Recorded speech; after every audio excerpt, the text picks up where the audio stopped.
भावना लक्षात घेऊन इराणनं होर्मुझ बंदरातून आपला गॅसचा साठा असलेल्या जहाजांना बाहेर पडण्यास परवानगी दिली, आपण पाहिलं असेल. त्याच्यामुळे भारत आणि इराण जे पूर्वपार आलेले संबंध आहेत त्याच्यामुळे भारतातला इंधन आणि गॅसचा साठा सध्या पुरेसा आहे असं चित्र दिसतं आहे. रावसाहेब, राज्यातलं भोंदूबाबा प्रकरण आहे, रुपाली चाकणकर यांच्या हे प्रकरण बरंच अलगट आलेलं आहे. आधी राज्य महिला आयोग अध्यक्षपदाचा राजीनामा आणि आता काल प्रदेशाध्यक्ष पदाचा हा त्यांच्या पक्षाचा एक अंतर्गत विषय आहे. ज्या प्रकरणात त्यांचं नाव आलं ते प्रकरण अत्यंत गंभीर आहे, लाजिरवाण आहे, राज्याला कलंकित करणार आहे. पण एकट्या चाकणकरच आहेत का? नाही.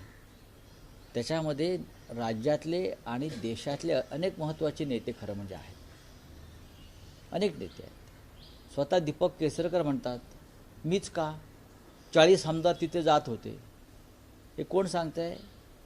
सत्ताधारी पक्षाचे एक आमदार सांगतो की मलाच टार्गेट करू नका, तिथे 40 आमदार त्या खरात बाबाच्या पायाचं तीर्थ प्यायला जात होते. आता हे 40 आमदार कोण हे देवेंद्र फडणवीस यांनी जाहीर केलं पाहिजे. तिथे जाणारे मंत्री कोण हे त्यांनी जाहीर केलं पाहिजे. खरात बाबासाठी विशेष विमानांची सोय करणारे सरकारमधले कोण लोक होते हे तुम्ही जाहीर केलं पाहिजे. आणि खरात बाबा दिल्लीत जाऊन काय करत होते, कोणाला भेटत होते हे सुद्धा पोलीस तपासामध्ये जर निष्पन्न झालं असेल तर ते समोर यायला पाहिजे. पण रावसाहेब, जे व्हिडिओ समोर येत आहेत त्यातला एक आणखी व्हिडिओ समोर आलेला आहे की अशोक खरात हा मंत्रालयात सुद्धा त्याचा वावर होता, असाही व्हिडिओ समोर आलेला आहे. त्याचा वावर कुठे नव्हता, त्याचा वावर सर्वत्र होता. बहुतेक तो पंचमहाभूतापैकी एक असावा अशा पद्धतीनं त्याचा वावर होता. अशा जणू काही त्याला सरकारनं राजमान्यता दिली होती. लोकमान्यता होती की आम्हाला माहीत नाही, पण त्याला राजमान्यता दिली होती. आणि राज्यमान्यता देणारे लोक आजही फडणवीस यांच्या मंत्रिमंडळामध्ये आहेत. फडणवीसांनी त्याच्यावर बोलावं. रावसाहेब, मंगल प्रभात लोढा यांनी जैन समुदायासाठी विशेष सोय केली आहे. सिलेंडरसाठी पत्र द्या असं त्यांनी पत्र जैन समुदायांना द्यायला सुरुवात केली आहे. ठीक आहे, एक लक्षात घ्या, प्रत्येक गोष्टीवरती उत्तर दिलं पाहिजे असं नाही.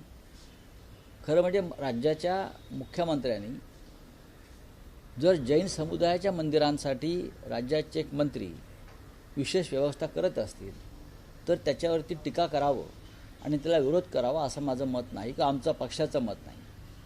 सर्व मंदिरांना, सर्व धर्मस्थळांना जर अशा प्रकारे व्यवस्था करायची असेल तर राज्याच्या मुख्यमंत्र्यांनी त्या संदर्भात विरोधी पक्षांशी सुद्धा चर्चा केली पाहिजे.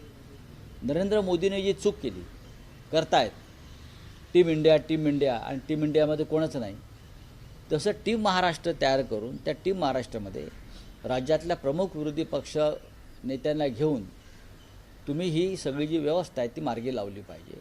कारण राज्यावर सुद्धा संकट आहे आणि त्यासाठी आधी देवेंद्र फडणवीस यांनी विरोधी पक्ष नेत्याची नियुक्ती केली पाहिजे.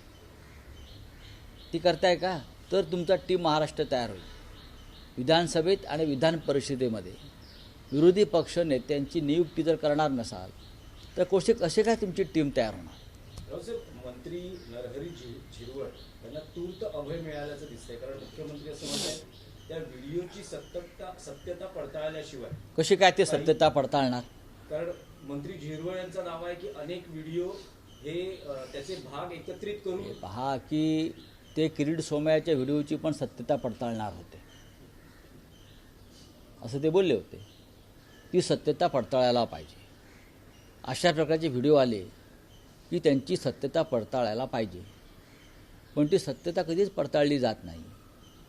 हे एक प्रश्न विचारला जातो, उत्तर दिलं जातं. तुम्ही सत्यता पडताळणार म्हणजे काय? विरोधी पक्षाच्या बाबतीमध्ये अशा काही घटना घडल्या असता तर आधी फाशी आणि मग चौकशी. काय? आधी फाशी आणि मग चौकशी. इथे फाशीचं नावच नाही, करू चौकशी. रावसाहेब, मध्य रेल्वेच्या भरती प्रक्रियेमध्ये मराठीला डावललं गेलेलं आहे. फक्त हिंदी आणि इंग्रजी यांनाच तिथे मान्यता देण्यात आलेली आहे.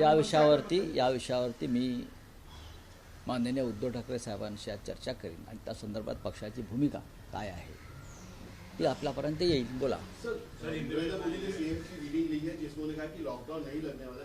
इस बात पर क्या कहना है? नहीं, अच्छी बात है. अगर प्रधानमंत्री ने कहा है कि लॉकडाउन नहीं लगेगा, राज्य के मुख्यमंत्री कहते हैं, जनता को विश्वास दे रहे कि लॉकडाउन नहीं लगेगा, तो उसका स्वागत करना चाहिए.